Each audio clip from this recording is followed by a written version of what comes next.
Naghahanda na ng victory party para sa Pinoy Olympians sa Pasay City. At saksi ron live si EJ Gomez. EJ?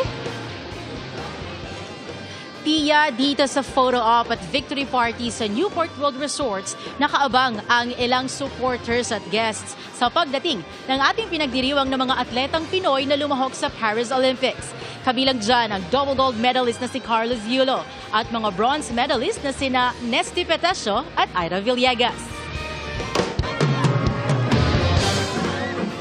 Para sa mga gustong masilayan ang mga Olympian bukas, isasakay sila sa float para sa motorcade na magsisimula alas 3 ng hapon sa Aliw Theater.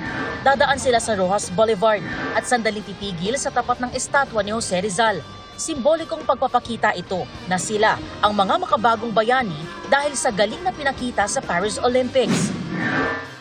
Mula Rojas Boulevard, dadaan sila sa Padre Burgos Street hanggang Finance Road, kakanan sa Taft Avenue at kakanan ulit sa President Quirino Avenue.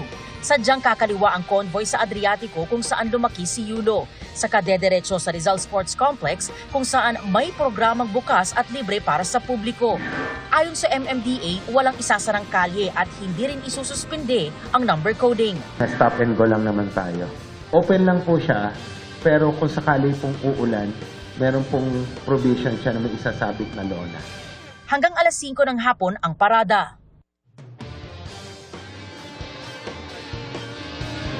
Pia, sa mga puntong ito, patuloy yung preparations na ginagawa dito sa Newport World Resorts. Para yan doon sa photo op at victory party nga doon sa mga atletang Pinoy na nagbalik Pilipinas ngayong gabi.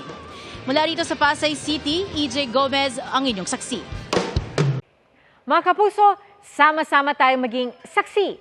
Mag-subscribe sa GMA Integrated News sa YouTube at para sa mga kapuso abroad, samahan niyo kami sa GMA Pinoy TV at sa www.gmanews.tv.